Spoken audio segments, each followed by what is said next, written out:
The meeting room on Nexus Station was enormous. Its crystal walls stretched up so high that the ceiling disappeared into shadows. Floating lights drifted around like lazy fireflies, casting strange colors on everything below. Ambassador Sarah, Chen sat at the human table, trying not to look as tired as she felt. 3 months, 3 long months of these talks, and nothing had changed. The aliens still wanted the same thing they had wanted from day one. They wanted humans to give up almost everything and bow down like beaten dogs. Across from Sarah, the Xanthari delegate clicked his sharp teeth together.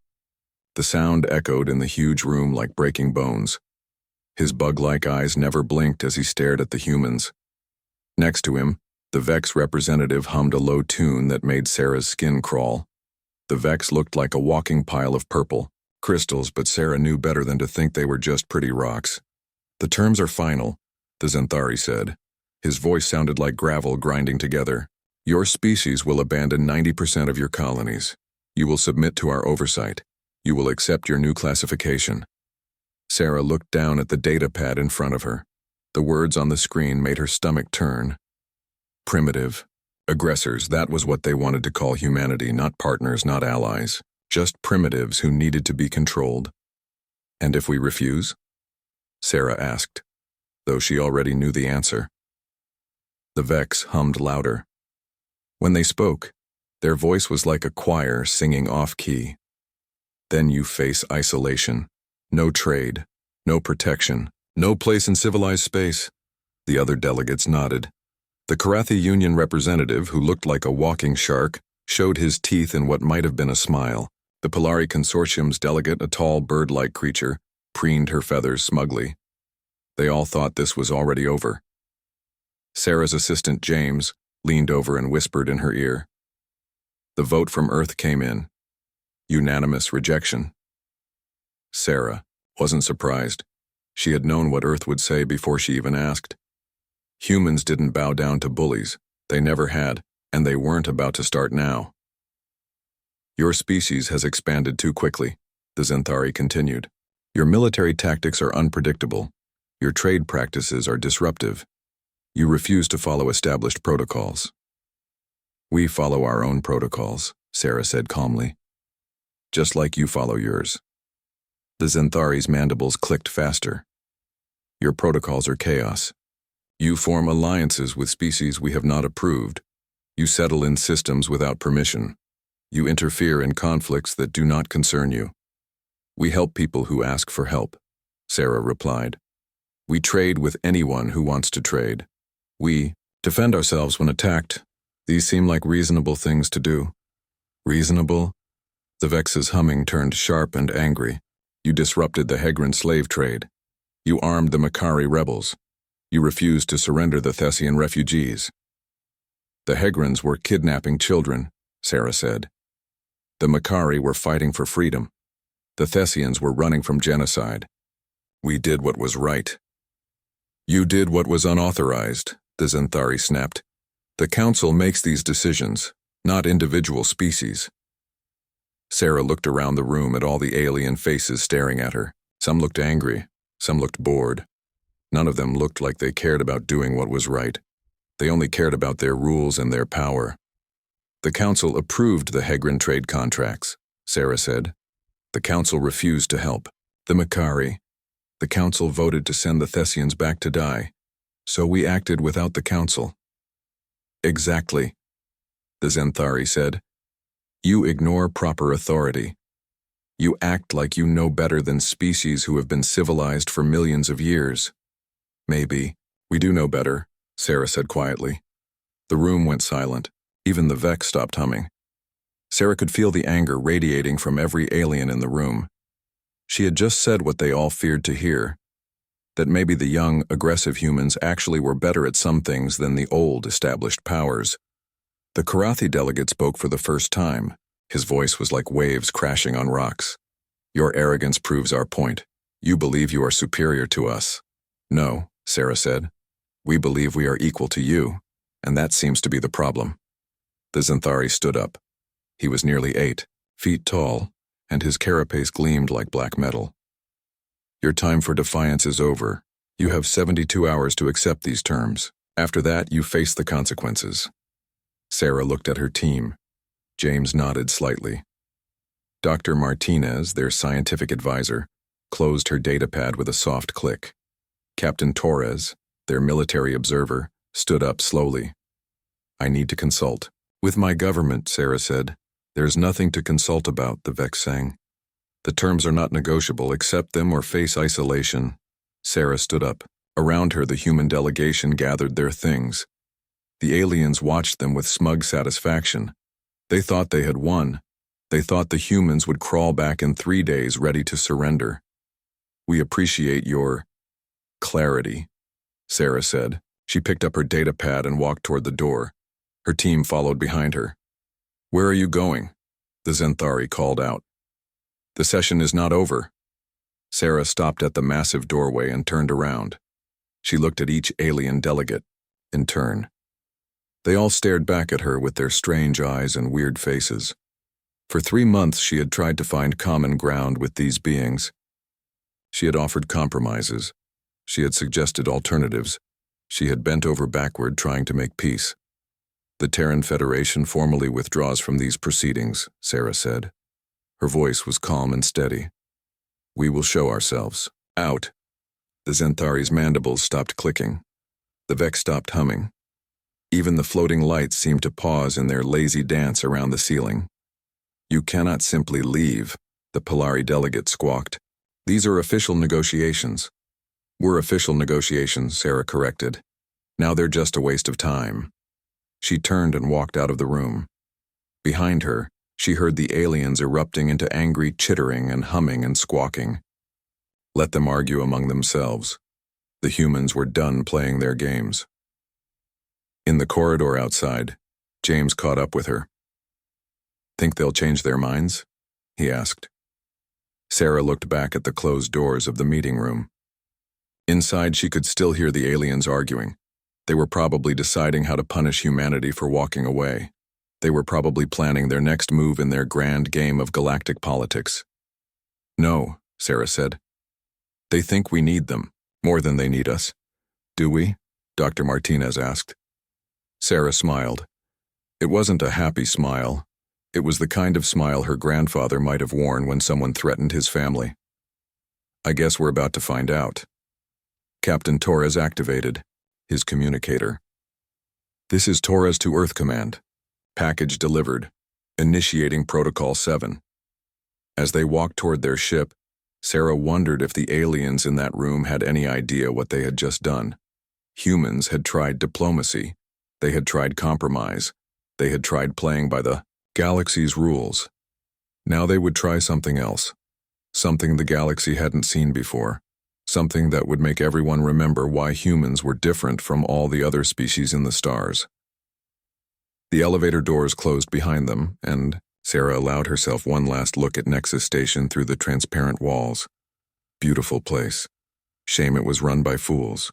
The news spread across the galaxy faster than light itself.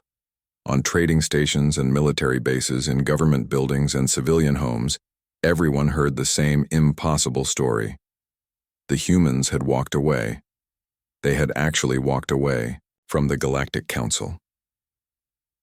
On Earth, President Martinez stood behind his desk in the Oval Office. The room was packed with reporters from dozens of news networks.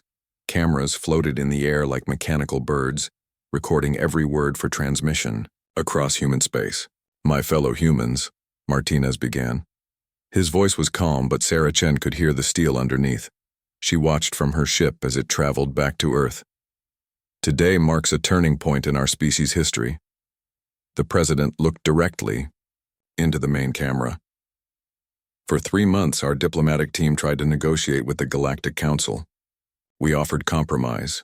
We offered partnership. We offered friendship. In return, we were given ultimatums and threats. On the alien worlds, beings gathered around their own viewing devices. The Zenthari watched from their hive cities. The Vex observed through their crystal networks. The Karathi monitored from their ocean depths. All of them expected to see humans begging for another chance. We came to the stars seeking friends, Martinez continued. We found bullies. We offered trade and cooperation. We were met with demands for submission. Today, humanity chooses a different path. The Xanthari High Command chittered among themselves. Empty words, their supreme commander said. They will return within a month, begging for mercy. But across human space, something else was happening. Ships were moving. Not in panic, not in random flight, but with the kind of precision that spoke of careful planning. Colonial governors, who had never met each other, somehow coordinated perfectly. Mining operations shut down in exactly the right sequence. Research stations went dark on schedule.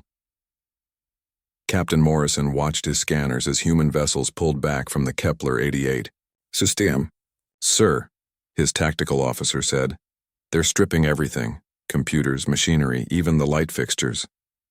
Morrison nodded. He commanded a Xanthari cruiser that was supposed to take over the human mining operation here. But when they arrived, they found empty shells. The humans had taken everything useful and left behind hollow buildings. No matter, Morrison clicked. We will rebuild with superior Xanthari technology. 3 days later, his engineering team was still trying to figure out how the human equipment had worked. The mining robots were locked with codes they couldn't break. The processing plants required materials they didn't have. Worst of all, the humans had taken all the technical manuals with them. The same scene played out across dozens of systems. The hegemony moved into human trade routes only to discover that their ships couldn't interface with human-built navigation beacons. The Vex tried to activate abandoned research stations and found that every computer core had been wiped clean. But the strangest thing was the silence. Human communications networks, which had always been open and chatty, went completely dark. No distress calls, no diplomatic protests, no angry threats.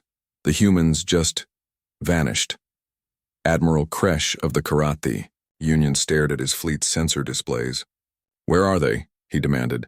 His intelligence officer's gills fluttered nervously. We've lost tracking on 60% of their military vessels, sir. Our long-range sensors show some activity in the outer systems, but what? But the readings don't make sense, sir. They appear to be everywhere and nowhere at the same time. Kresh's teeth ground together. The humans had the most primitive, faster-than-light technology in the galaxy. Their ships were loud, clumsy, and easy to track. How were they suddenly invisible? On Nexus Station, the Galactic Council held an emergency session. The same chamber where Sarah Chen had walked away, now buzzed with worried conversations. The Xanthari delegate who had been so confident 3 weeks ago now clicked his mandibles nervously. Perhaps we acted too hastily, the Pilari representative said. Her feathers were ruffled with anxiety. The humans provided many essential services.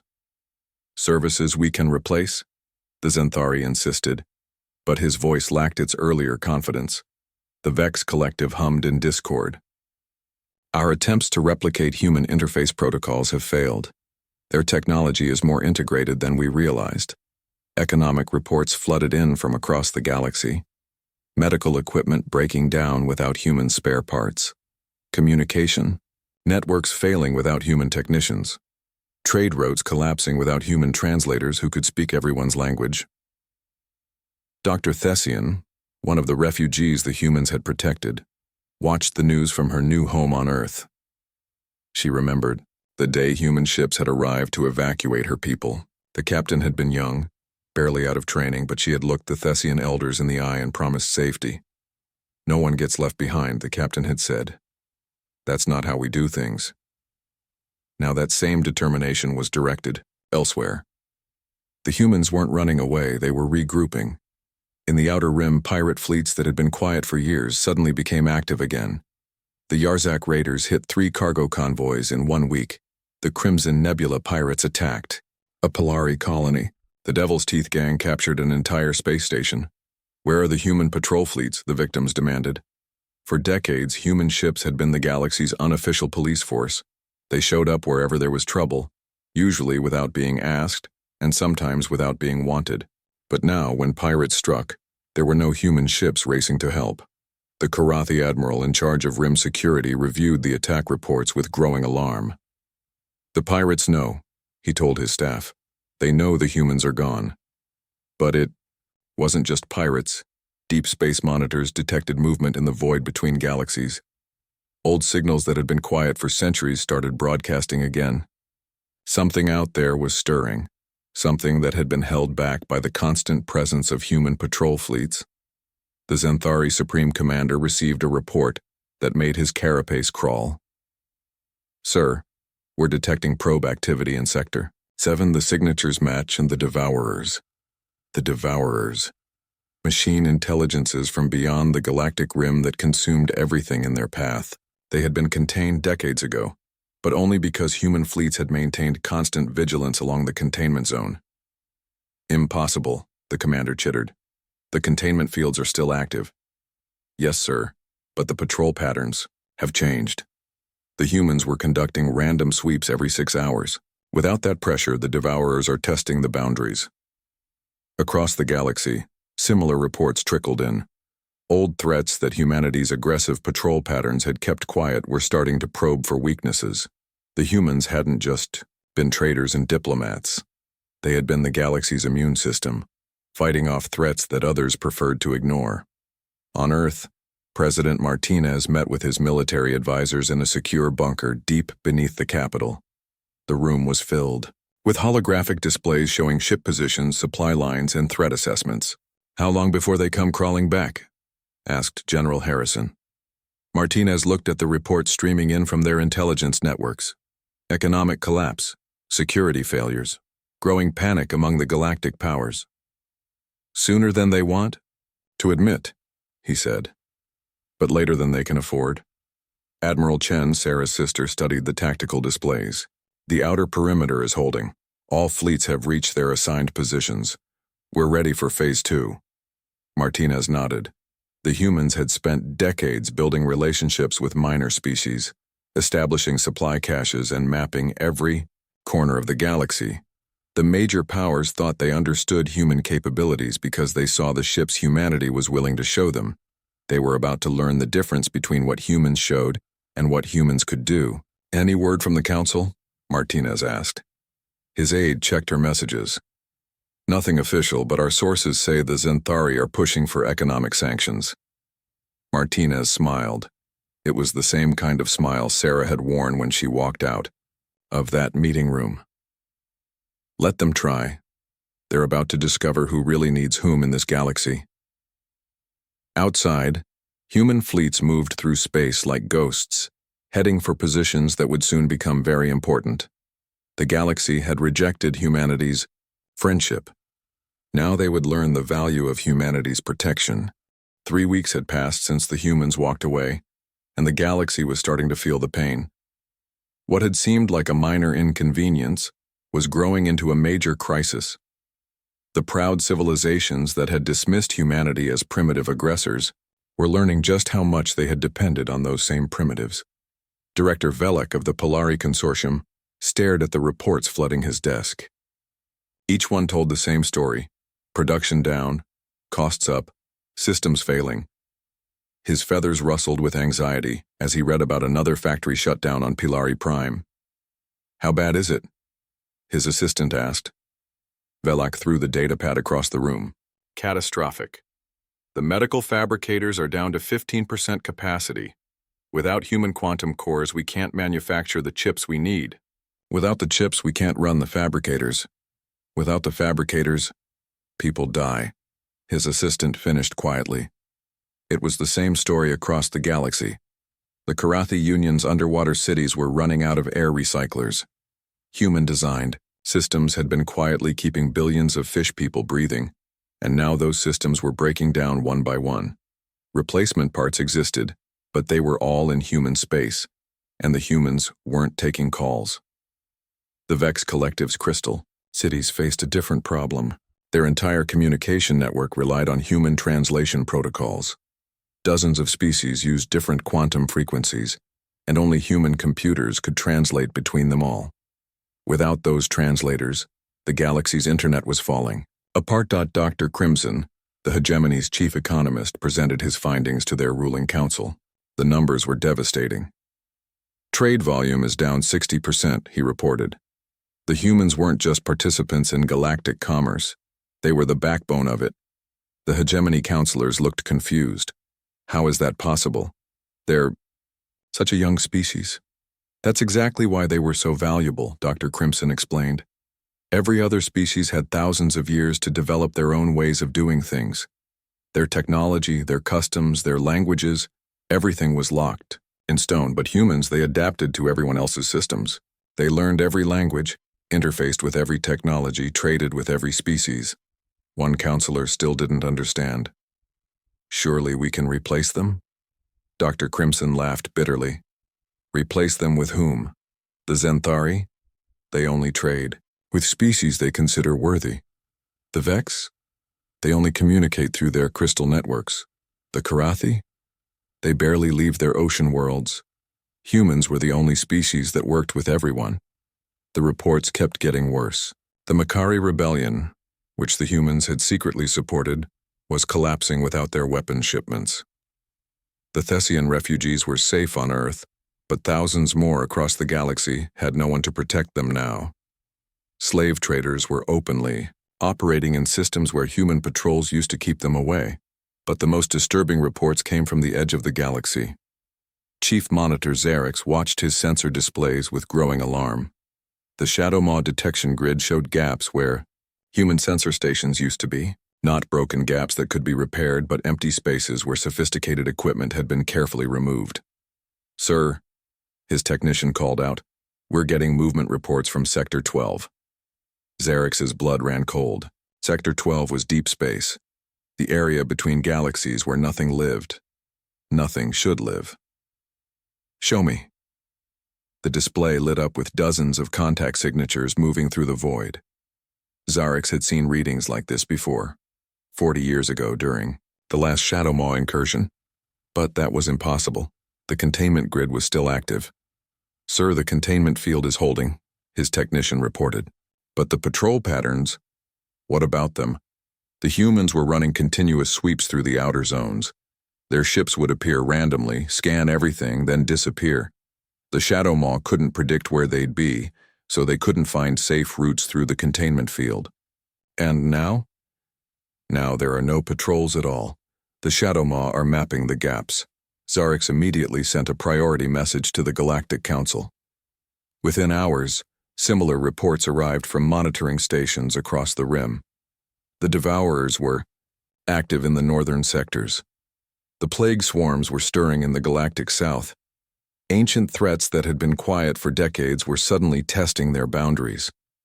The council convened an emergency session. The same chamber where they had driven away the humans now buzzed with panic. The Zenthari delegate who had been so confident was noticeably quiet. "The humans were doing more than we realized," the Pilari representative admitted. Her voice was small and ashamed.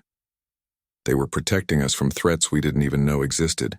The Vex Collective hummed in discord. "Our analysis indicates that human patrol patterns were deliberately random. They created uncertainty among hostile forces, preventing coordinated attacks on galactic civilization." Admiral Kresh of the Karathi Union had worse news. "Our intelligence networks are reporting massive pirate activity. The Yarzak raiders have taken 3 systems. The Crimson Nebula pirates are building a fleet. Without human intervention, they're growing bold." The Zenthari delegate finally spoke. "Perhaps we should reconsider our position." "Reconsider?" The Pilari representative's feathers stood on end. "They humiliated us. They walked away from legally binding negotiations. They walked away from our ultimatum," the Vex corrected. "An ultimatum that assumed they needed us more than we needed them." The irony was becoming clear to everyone in the room. The species that had called humans primitive aggressors were now begging for those same primitives to come back and protect them. But there was a problem. No one knew how to contact the humans. Every official diplomatic channel was dead. Human embassies were empty, their staff evacuated weeks ago. The communication networks that had always carried human chatter were silent. Even the spy networks that every government maintained had lost track of most human assets. "Where are they?" demanded the Zenthari Supreme Commander during a private meeting with his intelligence chiefs. "We don't know, sir," his spy master admitted. "Our tracking shows human ships scattered across the galaxy, but we can't identify any pattern. Some appear to be in deep space. Others are near uninhabited systems. Many have simply vanished from our sensors entirely. The Supreme Commander's mandibles clicked rapidly. That's impossible. Human ships are primitive.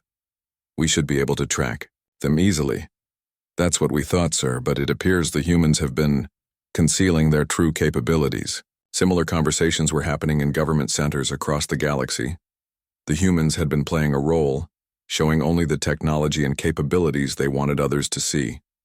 Now that the mask was off, no one knew what humanity was.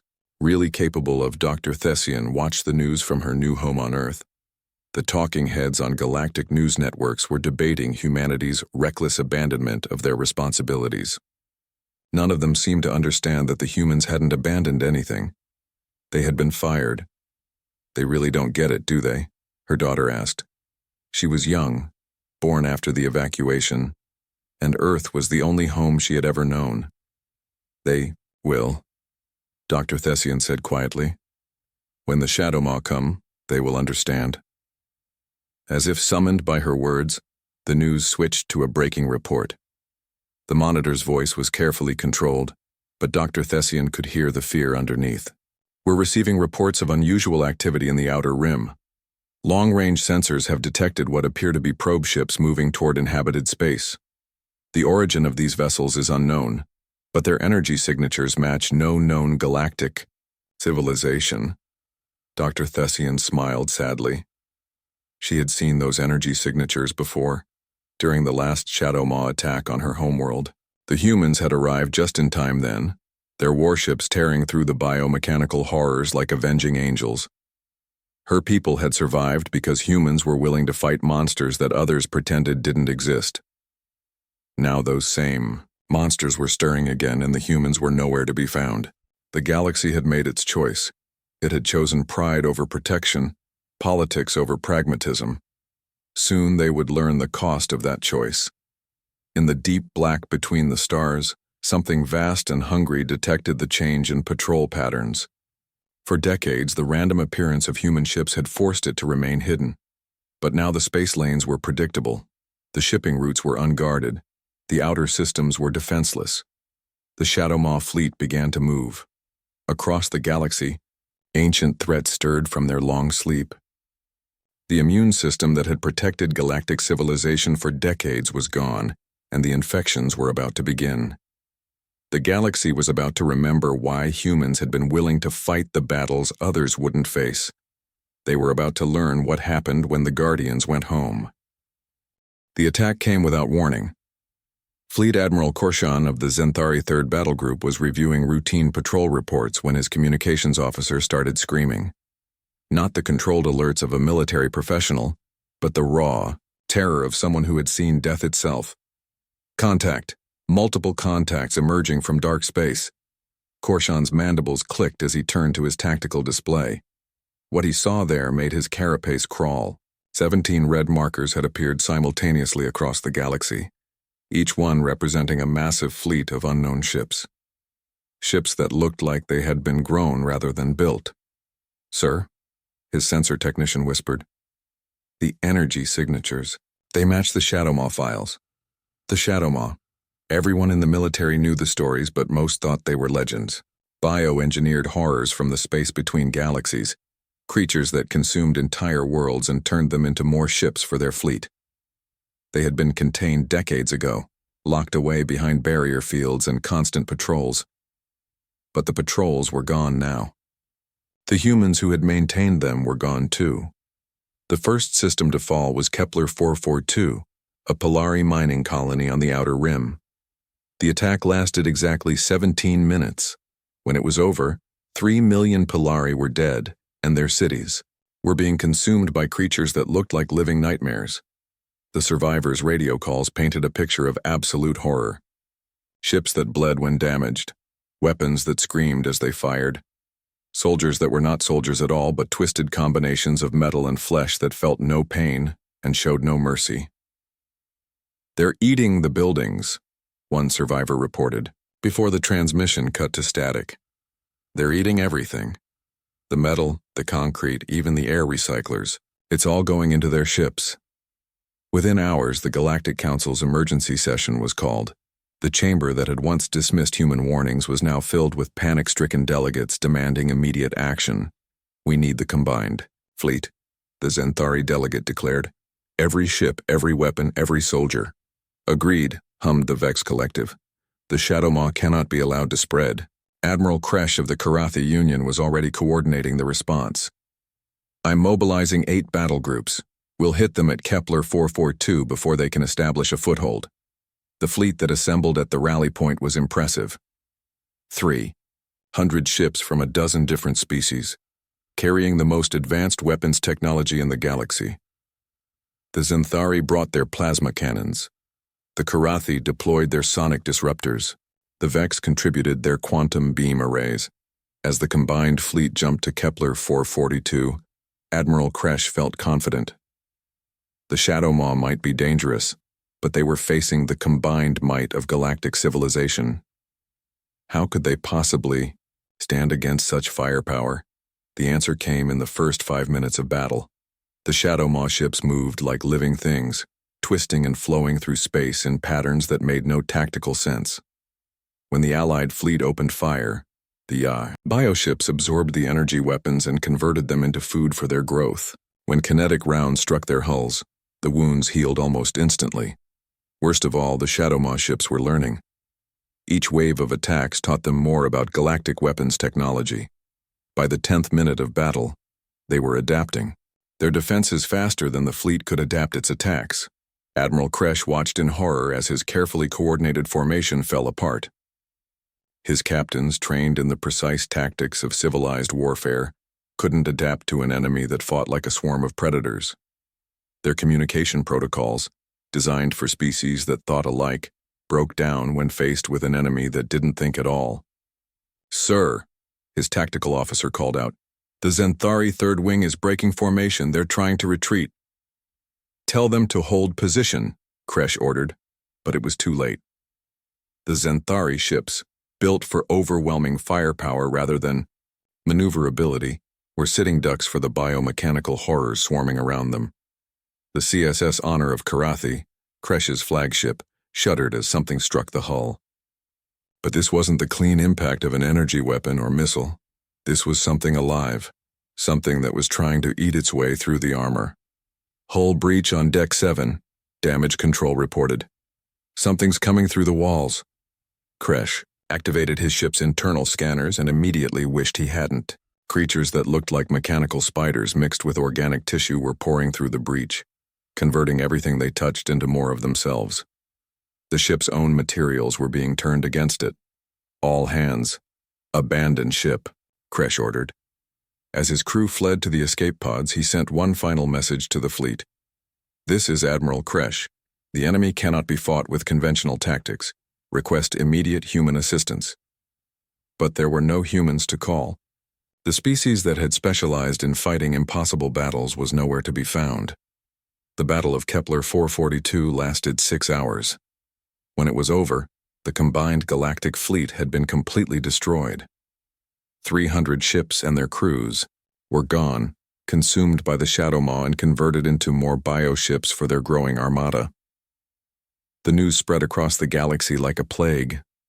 The greatest military powers in known space had been defeated by an enemy they thought was contained. And the enemy was growing stronger with every victory. Emergency broadcasts went out on every frequency. The Zenthari Supreme Commander himself appeared on galactic networks, his voice tight with barely controlled panic. "This is an emergency transmission to all human vessels. The Galactic Council formally requests immediate military assistance. We acknowledge our previous disagreements and are prepared to negotiate new terms." The response came not from Earth's diplomatic corps, but from a ship that appeared on the edge of the Sol system. The transmission was brief and to the point. "This is Admiral Jackson of the Terran Defense Force. We are no longer members of your club. Good luck." The transmission cut off, leaving the galaxy's leaders staring at blank screens. The humans weren't coming. The species that had spent decades fighting the galaxy's battles, protecting worlds that weren't their own, defending people who didn't want their help, were sitting this one out. But the Shadow Maw weren't sitting anything out. After consuming Kepler 442, they split their fleet and struck 3 more systems simultaneously. Each attack followed the same pattern: overwhelming force, biomechanical adaptation, and complete consumption of everything useful. The Pilari Consortium lost their manufacturing homeworld. The hegemony watched their research stations get devoured. The Korethi Union's outer colonies went dark one by one. In desperation, the surviving governments tried everything they could think of. They offered trade deals to humanity. They promised territorial concessions. They even offered to accept human leadership of the Galactic Defense Forces, but their messages disappeared into the void. The humans had cut all diplomatic ties and weren't interested in last-minute negotiations. Dr. Thessian watched the news reports from her home on Earth. The galaxy she had once known was dying, consumed by horrors that her new human friends had warned about for years. The irony was bitter.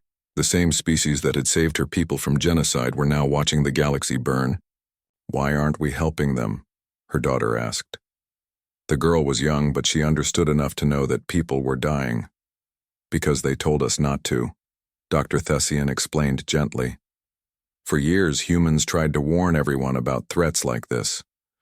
They fought battles to protect species that didn't want protection. They were called aggressive primitives for their trouble. But people are dying."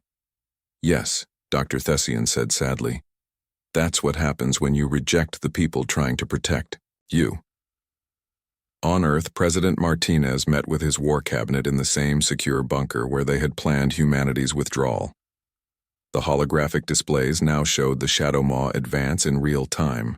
Red markers spread across the galaxy like drops of blood in water. "They're moving faster than we expected," General Harrison reported. "If this continues, they'll reach the core systems within 2 months." "Let them," Admiral Chen said coldly. "Maybe the Council will learn something."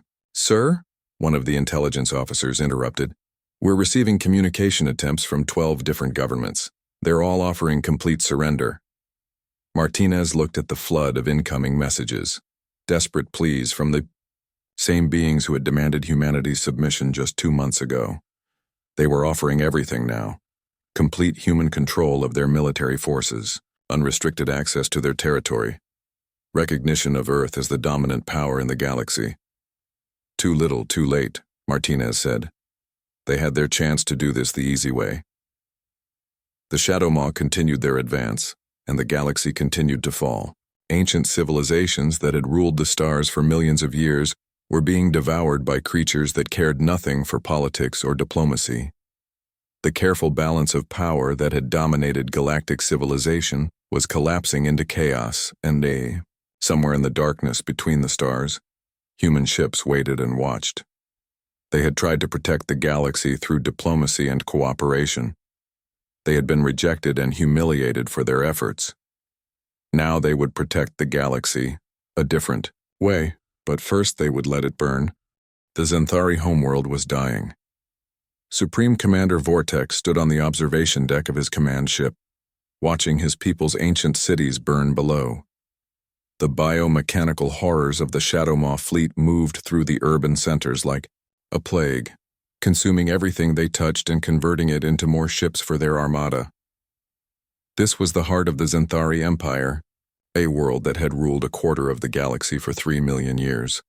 Its hive cities housed billions of citizens. Its industrial complexes manufactured weapons for dozens of allied species. Its universities contained the accumulated knowledge of countless civilizations. All of it was being eaten alive. "Sir?" his communications officer called out, his voice breaking with static and terror. "We're receiving evacuation requests from Hive Complex 7. They're reporting bioforms in the lower levels." Vortex closed his eyes. Hive Complex 7 was where the younglings were kept. 10 million children, the future of his species, trapped in tunnels that were filling with mechanical nightmares. "Do we have ships available for evacuation?" "No, sir. The transport fleet was consumed 3 hours ago." 3 hours ago, Vortex had commanded the largest military force in galactic history. Now he was down to a handful of ships and a dying world. The Shadow Maw adapted too quickly. learn too fast, consume too efficiently. Every weapon used against them made them stronger. Send one final transmission, Vortex ordered. All frequencies, maximum power. The message that went out into the void was simple and desperate. This is the Xanthari Empire to any human vessels. We formally surrender. All military forces will submit to human command. All territorial claims are void. Please help us. For long minutes, there was no response. The galaxy's proudest civilization broadcast its complete surrender to empty space, while its homeworld died below. Then, impossibly, new contacts appeared on the sensors. Sir, the tactical officer's voice was filled with disbelief. Human ships bearing 27 Mark IV, 60. No, 80 vessels. They're not on any of our ship registries. Admiral Lisa Chen stood on the bridge of the TNS Retribution watching. The Shadowmaw fleet tear apart the Xanthari homeworld. Her ship was massive, larger than anything in the official human fleet, and it was one of 60 similar vessels that had just dropped out of hyperspace. Sir, her tactical officer reported, the bioships are adapting to Xanthari weapons. Current estimated completion of planetary consumption, 14 hours. Chen nodded. 14 hours for a world of 10 billion people to die completely. The Shadowmaw were efficient. She had to give them that. Signal the fleet. Implement protocol. Omega. Around her, 60 human warships that had never appeared on any official registry began to move. These were the ships that had vanished from sensors weeks ago, the missing vessels that the galaxy had assumed were hiding somewhere in human space. The truth was far more interesting. Xanthari Command Vessel, Chen broadcasted. This is Admiral Chen of the Terran Defense Force. We are assuming command of all remaining forces in this system. Comply immediately or be left to the Shadowmaw. On his dying command ship, Supreme Commander Vortex didn't hesitate. All Xanthari forces, you are ordered to submit to human command. Admiral Chen, we place ourselves under your protection. It was the most complete surrender in galactic history. The species that had demanded human submission 2 months ago was now begging for human leadership. But Chen wasn't finished. Attention all Shadowmaw bioships, she broadcasted on frequencies that made her crew wince. You are in violation of the Terran Protectorate Defense Zone. Withdraw immediately or face destruction. The response from the Shadowmaw was predictable. The bioships turned away from the dying cities and swarmed toward the human fleet like antibodies attacking an infection. Chen watched them come with the calm expression of someone who had been preparing for this moment for years. All ships, she ordered, weapons free. Show them what we learned from the Void War. The Void War was humanity's darkest secret. A conflict, fought in the empty space between galaxies 30 years ago. The official reports called it a deep space exploration mission. The truth was that humanity had encountered something even worse than the Shadowmaw, and had spent 3 decades learning how to kill things that shouldn't be able to die. When the human ships opened fire, they didn't use energy weapons that could be absorbed or kinetic rounds that could be healed. They used something much worse, weapons that attacked the biomechanical matrix at a quantum level, unraveling the connection between organic and synthetic components. The first Shadowmaw ship to die screamed as it fell apart, not the mechanical failure of a broken machine, but the death cry of a living thing in agony. Its biohull peeled away like diseased skin while its mechanical systems collapsed into useless scrap. Impossible, breathed Vortex as he watched the human weapons tear through enemies that had seemed invincible. How are they doing that? Chen's response came through the comm system, cold and matter-of-fact. We've been preparing for this war since before your species knew it existed. While you played politics, we fought monsters. The battle that followed was unlike anything in recorded galactic history. The Shadowmaw, which had adapted to every weapon used against them, found themselves facing technology they couldn't understand or counter. Human ships moved with inhuman precision, their crews working together like parts of a single organism. But it wasn't just the weapons or tactics that made the difference. It was the humans themselves. While galactic civilizations had spent millions of years becoming comfortable and predictable, humanity had spent decades fighting impossible wars against unimaginable enemies. They had learned to think like predators, to fight like cornered animals, to win battles that couldn't be won. Within an hour, the Shadowmaw fleet around the Zenthari homeworld was destroyed, not defeated or driven off, but completely annihilated. The bioships that had seemed unkillable were now nothing but floating debris. Zenthari evacuation vessels, Chen broadcasted. You have 6 hours to evacuate essential personnel.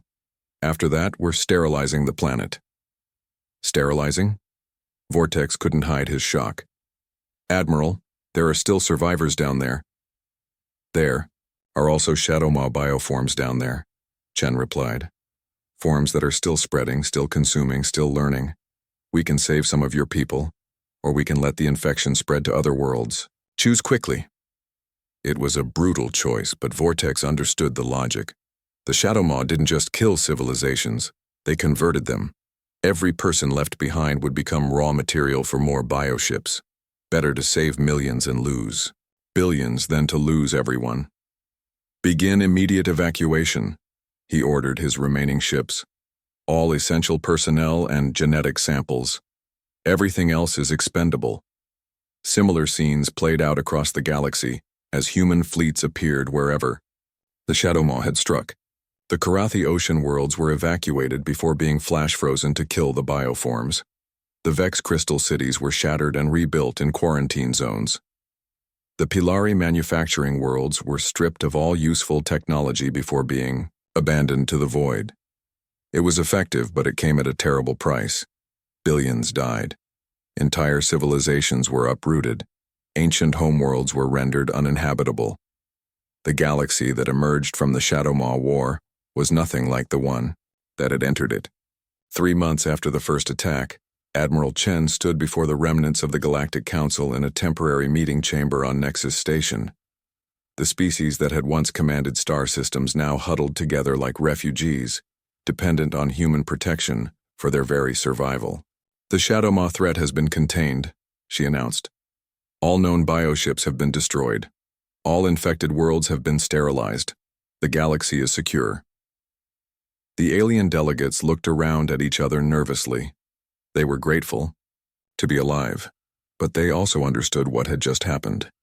Humanity had saved them, but the price of that salvation was everything they had once been. What happens now? Asked the Pilari representative, her voice small and frightened. Chen's expression didn't change. Now you learn to live under the Terran Protectorate. All military forces will be integrated under human command. All territorial disputes will be settled by human arbitrators. All trade will be regulated by human authorities. The Zenthari delegate who had been so arrogant 2 months ago raised his hand weakly. And if we object? Chen looked at him with the same calm expression she had worn while watching his homeworld burn. Then you object as primitives under our protection. The galaxy tried it your way. You had millions of years to create a lasting peace, and you failed. Now we'll try it our way. The silence in the chamber was deafening. Every alien present understood that they were witnessing the end of one age and the beginning of another. The time of galactic councils and diplomatic negotiations was over. The age of human dominance had begun.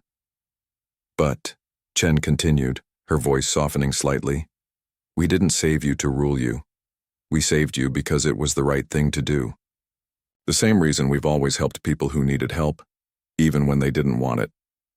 She gestured to the viewports showing human ships patrolling the station's perimeter. Those ships will protect your people from threats you can't even imagine. Human Marines will guard your colonies from dangers you've never heard of. Our scientists will rebuild your worlds, and our diplomats will settle your disputes. In exchange for our freedom, the Vex Collective hummed bitterly. In exchange for your survival, Chen corrected. Freedom is what you had before. How did that work out for you? The final scene that would be remembered by galactic historians took place on the rebuilt Zenthari homeworld 6 months later. Human. Marines, their armor marked with the symbols of the Terran Protectorate, helped Zenthari civilians return to their reconstructed cities. Commander Torres, the same officer who had observed the peace talks months ago, watched a group of human soldiers carrying Zenthari younglings to safety. The children chittered happily, unafraid of the alien soldiers who had saved their lives. They're calling us conquerors, Torres said to his aide. The aide, a young Thessian refugee who had joined the human military, smiled. They called us primitives before. Now they call us conquerors. Let them call us whatever they want as long as they stay alive to do it. Admiral Chen's voice echoed across the galaxy from the new Protectorate headquarters on Earth. Welcome to the Terran Protectorate. Some of you came here willingly. Others came here because you had no choice. It doesn't matter how you arrived. What matters is what happens next. We will protect you from threats you cannot face. We will settle disputes you cannot resolve. We will maintain peace you cannot keep. In return, you will follow our laws, accept our authority, and remember that your freedom to make bad choices ended the day you chose to reject our friendship. This is not the galaxy you wanted, but it is the galaxy you chose. Welcome to our protection.